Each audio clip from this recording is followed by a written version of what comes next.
আমাদের গত সপ্তাহের অন্যতম ইবাদত, বাৎসরিক একটা ইবাদত কুরবানি।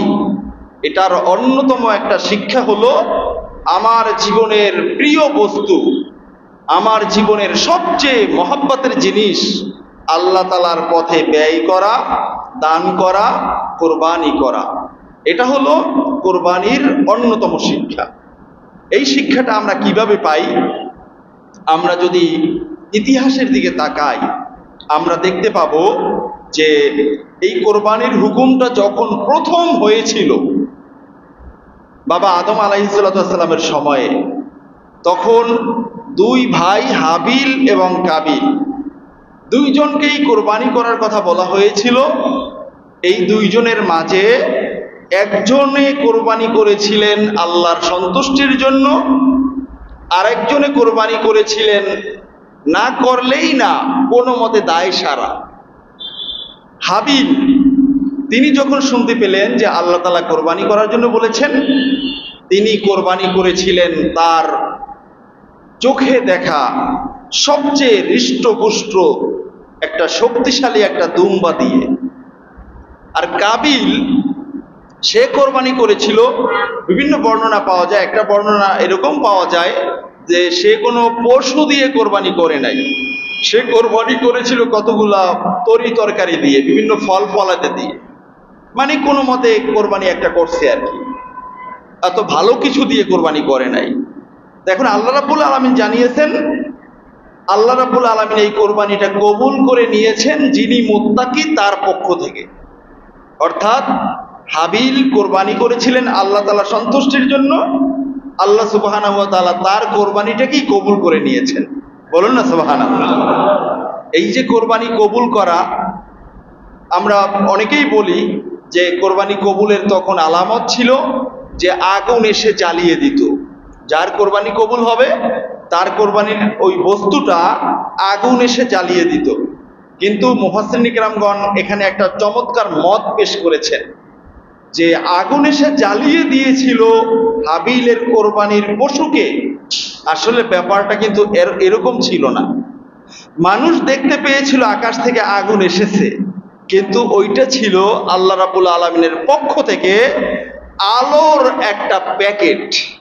যেই প্যাকেটটা এসে হাবিলের পশুটাকে প্যাকেট করে আল্লাহ তাআলা জান্নাতে নিয়ে নিয়েছিলেন। বলেন সুবহানাল্লাহ। এবং ওই পশুটাকে আল্লাহ তাআলা জান্নাতে রিজার্ভ করে রেখেছিলেন, সংরক্ষণ করে রেখেছিলেন। ওই পশুটাকেই আবার আল্লাহ রাব্বুল আলামিন আমাদের বাবা হযরত ইব্রাহিম আলাইহিসসালাম যখন তার সন্তান ইসমাইল আলাইহিসসালামকে কোরবানি করেছিলেন, ওই পশুটা আবার নামিয়ে দিয়েছিলেন। বলেন সুবহানাল্লাহ। তাহলে এটা আল্লাহ তাআলার জন্য সম্ভব, ঠিক কিনা বলেন? এটা একটা নতুন তথ্য যে আল্লাহ রাব্বুল আলামিন আসলে ওই পশুটাকে এই নূরের প্যাকেটের মাধ্যমে সংরক্ষণ করে আকাশে নিয়ে নিয়েছিলেন। ওইটাকে আবার এই 1000 বছর পরে আবারও জমিনে নামিয়ে দিয়েছিলেন। যাই হোক, আমাদের মূল কথা হলো কোরবানি কবুল হয়েছিল তারটা যার কোরবানি ছিল সবচেয়ে ভালো জিনিস দিয়ে কোরবানি করেছিলেন, ঠিক কিনা বলেন? এরকম করে আমরা দেখি কোরবানির ব্যাপারটা এত নিখুঁতভাবে করতে হয়, কোনো খুঁতযুক্ত প্রাণী এটা দিয়েও কোরবানি কবুল হয় না। নিখুঁত প্রাণী লাগবে। যেই পশুটা দিয়ে আমরা কোরবানি করব সেটা তো নিখুঁত লাগবেই। যিনি কোরবানি করবেন বা যারা কোরবানি করবেন একই পশুতে, ওই মানুষগুলোকেও লাগবে নিখুঁত হওয়া। ওই মানুষগুলোর মাঝেও কোনো ভেজাল থাকলে, 7 জনের একজনের মাঝে যদি ভেজাল থাকে, বাকি 6 জনের কোরবানি বরবাদ হয়ে যাবে। তাহলে বুঝে গেল কোরবানির বিষয়টা অনেক সূক্ষ্ম। কোরবানিটা করতে হবে যেমনি ভাবে ভালো পশু দিয়ে, ঠিক তদ্রূপ ভাবে ভালো মনের মানুষ দিয়ে, ঠিক কিনা বলেন? তাহলে এখান থেকেও আমরা বুঝতে পারলাম ভালো কবুল হবে, খারাপটা কবুল হবে না, ঠিক কিনা? আমরা দেখেন কোরবানিকে বাদ দিলাম, আমাদের সম্মানের পাত্র আমাদের ওস্তাদগণ, আমাদের পিতামাতা বা আমাদের যারা পীর মাশায়েখদের কাছে যান, তারা তাদেরকে সর্বোচ্চ সম্মানের অধিকারী মনে করেন। এই পীর মাশায়েখ, পিতামাতা, ওস্তাদগণ বা আলেমগণ, তাদেরকে যখন আমরা কোনো একটা কিছু হাদিয়া দিতে যাই, তখন কিন্তু আমরা ভালোটা দেখে দেই। দেখি দেই না? এমনকি আমার বন্ধু, তাকে যখন আমি কোনো একটা হাদিয়া দিতে যাই, যে আমার বন্ধুকে আমি এই গিফটটা দিব, তখন কিন্তু তার জন্য ভালোটাই রাখি আমরা। তাহলে মনে করেন একজন আলেম, একজন ওস্তাদ অথবা পিতামাতা অথবা বন্ধু, তাকে যখন একটা জিনিস দিতে যাই, এটা যদি আমি ভালোটা দেওয়ার চিন্তা করি, সবচেয়ে বড় যিনি আল্লাহু আকবার, আল্লাহু আকবার, আল্লাহু আকবার, আল্লাহ মহান, আল্লাহ মহান আমরা বলি, আসলে আল্লাহ মহান এটার অর্থটা কি? আল্লাহু আকবার মিন কুল্লি শাই, আমার আল্লাহ বড় সকল কিছু থেকে, বলুন না সুবহানাল্লাহ। সেই মহান রবকে যখন আপনি দিতে যাবেন, তখন কি আপনি সূক্ষ্মতার সাথে, ভালো মানসিকতার সাথে সবচেয়ে ভালোটা চয়ন করা দরকার আছে কি নাই? কিন্তু আমরা কিন্তু এই মানসিকতা রাখি না, এই চিন্তাই মাথায় আসে না। কোরবানি দেওয়ার নির্দেশ, কোরবানি দিয়ে দেই, যা হোক। এখানে কোনো মাসলা মাসাইলের দিকে তাকায় না, বয়সের দিকে তাকায় না, পশুর গুণাগুণের দিকে তাকায় না। এবছর আমি দেখলাম একটা জিনিস, এটা পিছনে এত দেখি নাই, নেটের মাঝে বারবার বিভিন্ন জায়গা থেকে একটা বিষয় আসছে, কোরবানির পশু অর্ধেক জবাহ করা হয়েছে, এরপর কোরবানির পশু দাঁড়িয়ে গেছে। আপনারা দেখছেন এগুলো? এই যে বিষয়টা, এটা কিন্তু একটা তামাশা, এটা কিন্তু একটা তামাশা। এটা তামাশা ছাড়া আমি কিচ্ছু বলবো না। আপনি একটা ইবাদত করতে যাচ্ছেন, আপনি 1.5 লক্ষ টাকা দিয়ে একটা গরু ক্রয় করলেন, আপনি কিছু টাকা দিয়ে কয়েকজন মানুষ ডেকে আনবেন যাতে করে তারা গরুটা ভালো করে ধরতে পারে, এটা আপনি করলেন না। আপনি আপনার ভাতিজা, আপনার ভাই, এই 2-3 জন নিয়ে আপনি একটা গরু জবাই করবেন, এটা নিয়ত করছেন। এটা কেমন চিন্তা?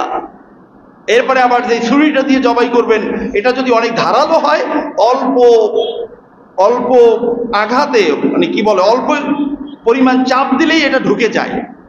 আমি কিন্তু এখন জবাই করি না, কিন্তু আমার ছাত্র জীবনে আমি অনেক অনেক অনেক গরু জবাই করছি। তো এই পশু জবাই করার সিস্টেম বা ছুরিটা কেমন হবে, জবাই করার আগেই আমি ছুরি ধরেই আমি বলে দিতে পারি যে এটা দিয়ে জবাই করতে কষ্ট হবে কি হবে না, আমার সে অভিজ্ঞতা আছে।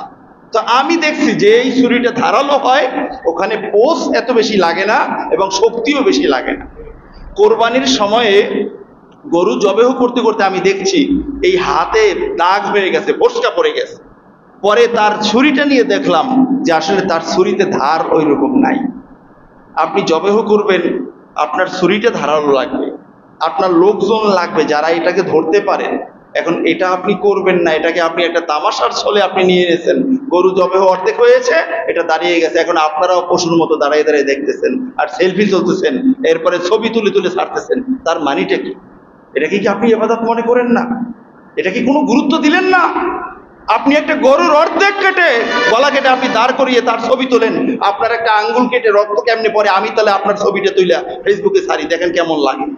আপনার তো এটা একটা আঙ্গুল, আর তার গলা আপনি অর্ধেক কেটে, আপনি রক্ত ঝরছে, আপনি হাসছেন আর ছবি তুলে ছাড়ছেন। তার মানে হলো ওটা গরু 4 পায়া জানোয়ার, আর আপনি হলেন একটা 2 পায়া জানোয়ার, ঠিক কিনা বলে? অন্যথায় কোনো মানুষ এটা পারে না।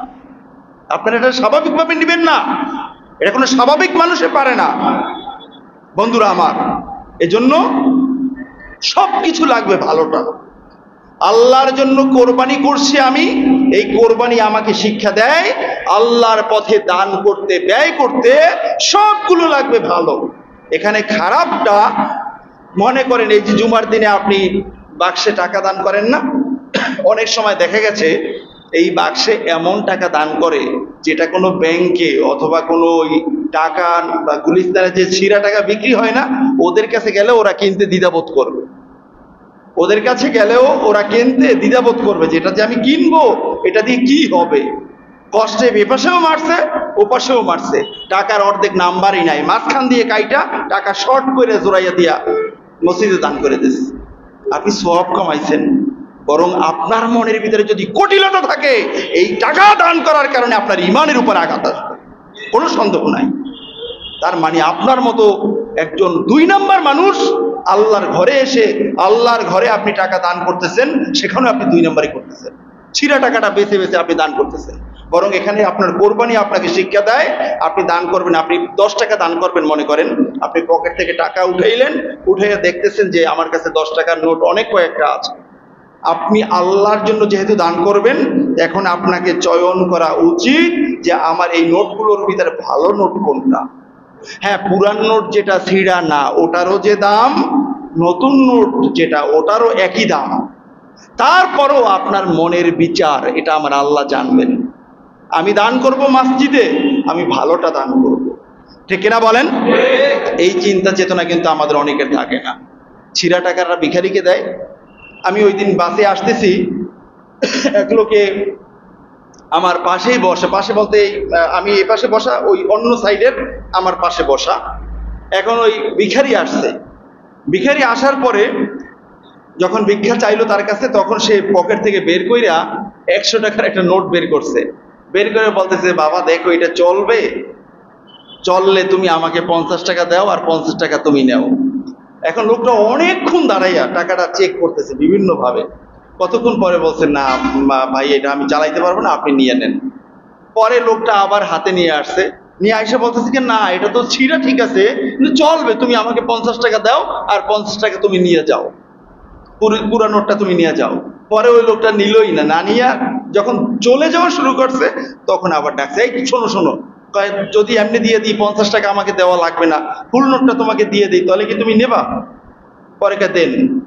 নিয়া উনি আবার ওই জায়গায় দাঁড়াইয়া আবার কতক্ষণ দেখছে, দেখে কি মনে করছে আল্লাহ জানে, উনি পরে নোটটা নিয়ে গেছে। তাহলে দান করা একটা নোট কত ভাবে সে পরীক্ষা নিরীক্ষা করার পরে সে দানটা গ্রহণ করতেছে। আপনি কি মনে করেন যে আপনি এই দানটা দিয়ে আপনি সব কামাইবেন? এত সহজ না বন্ধু। সব ভালোটা আমার ব্যক্তিগত জীবনে আমি রাখবো আর আল্লাহর জন্য আমি খারাপটা দিয়ে দিব, এটা চলবে না। এই দান আল্লাহর কাছে কবুল হবে না। ওই রকম হাবিলের কোরবানি কবুল হয় না যেই রকম, ঠিক কিনা বলেন? তাহলে আজকের থেকে আমরা মনে রাখবো, আমরা যা দান করব দানটা হতে হবে ভালোটা। দান হতে হবে কি? ভালোটা। এটা তো দান। দেখেন, আমি মাদ্রাসায় পড়াশোনা করছি, মাদ্রাসা জগতেই আমি চাকরি করি, আমি কখনো স্কুল কলেজের পড়াশোনা করতে যাই নাই। আমি দেখতেছি একজন পিতা যখন মাদ্রাসায় তার সন্তানকে পড়ানোর খেয়াল করে, 5টা সন্তান হইলে মাদ্রাসায় দেয় যেটা অকেজো সেটাকে। এটা কি আপনারা দেখছেন? মাদ্রাসায় দেয় যেটা ডানে তাকাইলে বামে দেখে, বামে তাকাইলে ডানে দেখে, মানে হলো চোখ কি বলে এটাকে, টেরা। এই চোখ হলো বাঁকা, একদিকে তাকাইলে আরেকদিকে দেখে। এই লোকটাকে এই ছেলেটাকে মাদ্রাসায় দেয়। আবার ভালোভাবে হাঁটতে পারে না, আবার মোটামুটি অ্যাবনর্মাল, এগুলোকে মাদ্রাসায় ধরে দেয়। তা এটাকে আপনি মাদ্রাসায় দেন কেন? বরং আপনার উচিত ছিল আপনার 5 সন্তানের ভিতরে যেটা সবচেয়ে বেশি মেধাবী, যেটা সবচেয়ে বেশি ভালো, সেটাকে আপনি মাদ্রাসায় পড়াইবেন। এটা উচিত ছিল আপনার। আপনি মনে করেন লম্বা জামা গাইতেছে আর হুজুরে কিছু বোঝে না, পাগড়ি পড়ছে আর হুজুরে কিছু বোঝে না। না, হুজুরাই সবচেয়ে বেশি বোঝে। আল্লাহর কসম, হুজুর যদি হুজুরের মতো হয়ে থাকে, গোটা পৃথিবীর রাজনীতির দায়িত্ব তাদের কাছে দিয়ে দেন, দেখবেন আপনাদের চেয়ে কোটি গুণ বেশি ভালো চালাইতে পারবে, ঠিক কিনা বল? আর ইতিহাস খোলাফায়ে রাশিদিনের জামানায় ছিলেন, ওনারা সবাই হুজুর ছিলেন, পাগড়িওয়ালা হুজুর ছিলেন।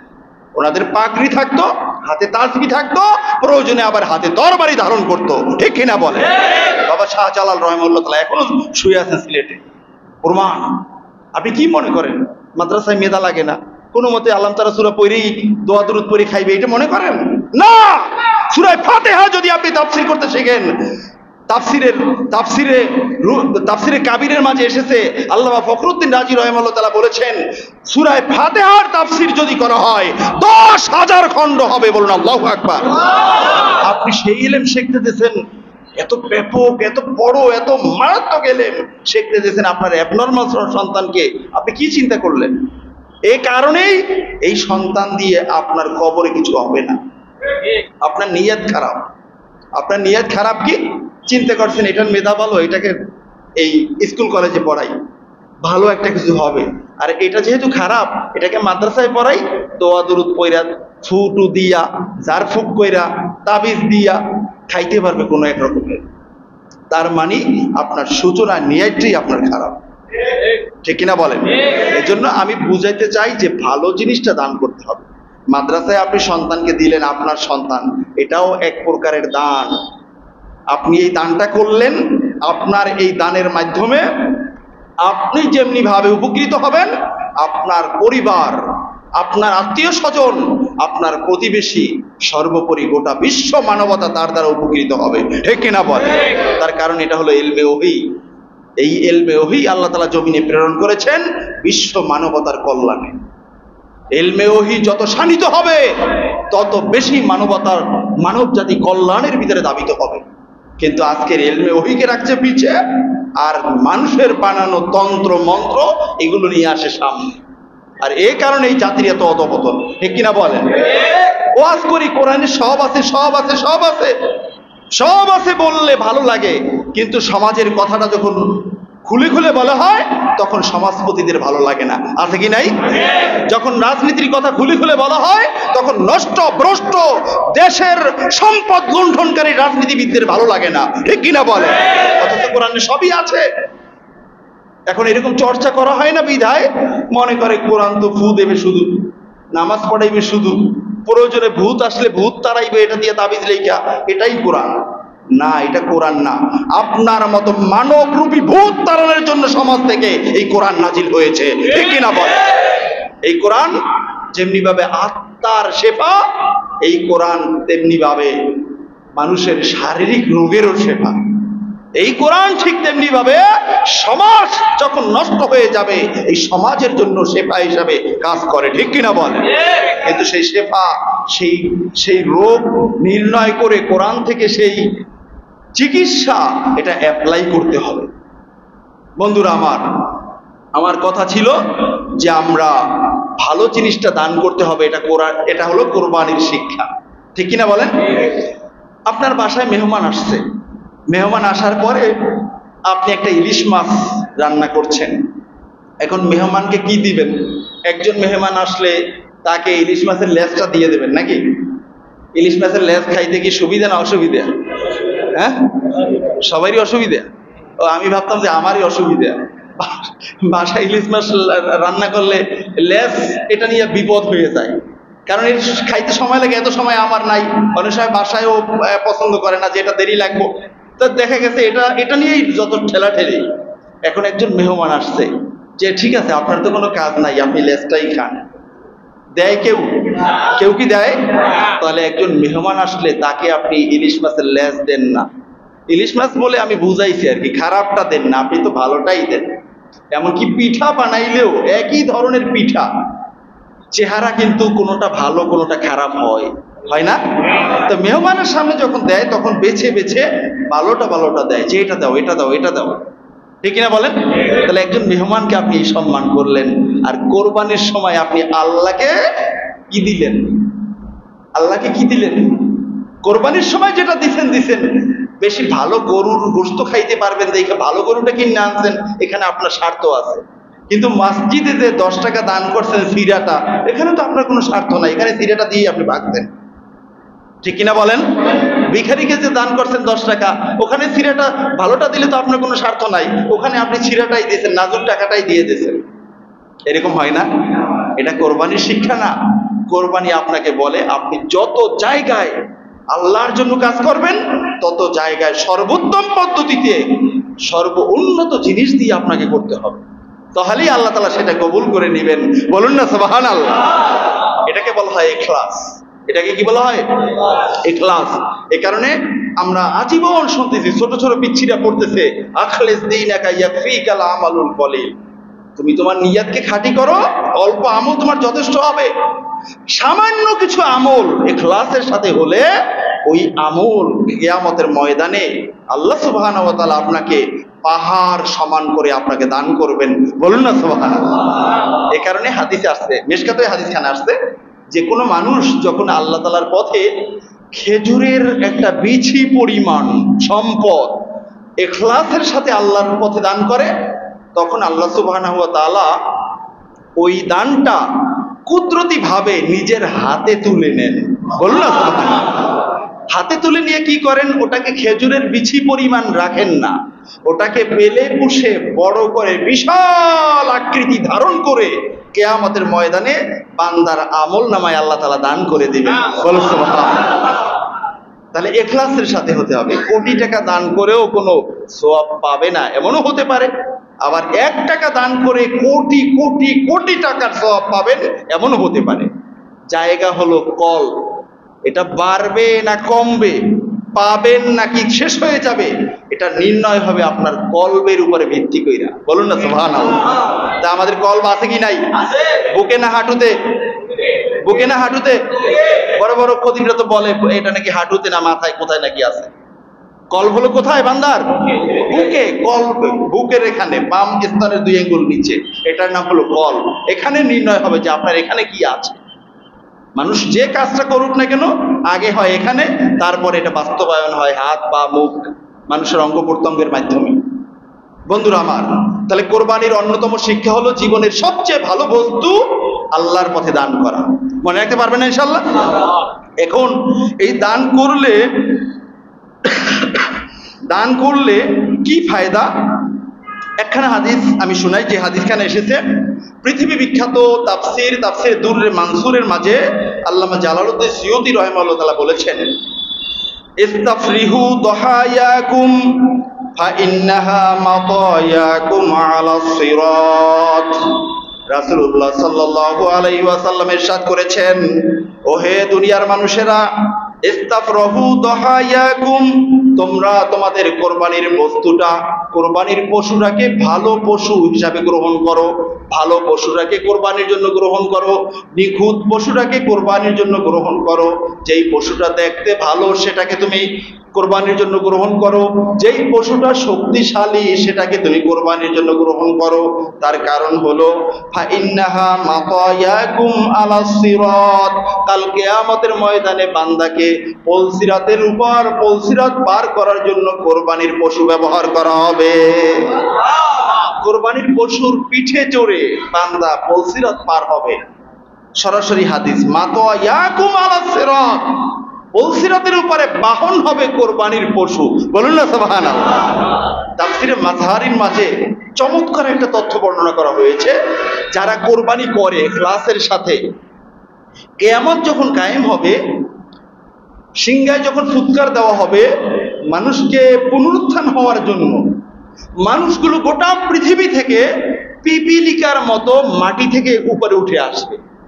তো এই মানুষগুলো উঠে কেউ শান্ত থাকতে পারবে না, উঠেই শুরু করবে দৌড়। কারণ মাটির নিচে ছিল, কবরে ছিল, ওটা একটা আলাদা হালত। উপরে ওঠার সাথে সাথে দেখবে সূর্যটা মাথার উপরে, জমিনটা তামার মতো গরম, ঘাম, বিশাল ঘাম, পুকুরের মতো নদীর মতো মানুষগুলো সাঁতার কাটছে। এই অবস্থা দেখে আর সহ্য করতে পারবে না।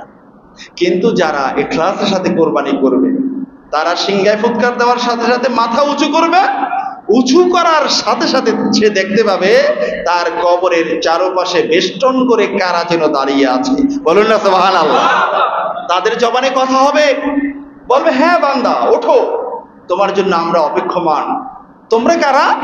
বলবে, আমরা হলাম তোমার পৃথিবীতে কোরবানি করার যে পশু, আমরা সেই পশু আল্লাহর কাছ থেকে আমরা দায়িত্ব নিয়েছিলাম যে কিয়ামতের ময়দানে তুমি ওঠার পরে তোমাকে মিজানের গোড়ায়, তোমাকে আমরা আমাদের পিঠে করে, আমাদের বাহনে করে তোমাকে নিয়ে যাব। তোমাকে এক কদমও হাঁটতে হবে না, আল্লাহর মিজানের পাল্লায় সুপারিশ করে আমাদের পিঠে করে পলসিরাত পার করে তোমাকে আল্লাহর জান্নাতে পৌঁছে দেব। বলুন আল্লাহু আকবার। এই হলো কোরবানি।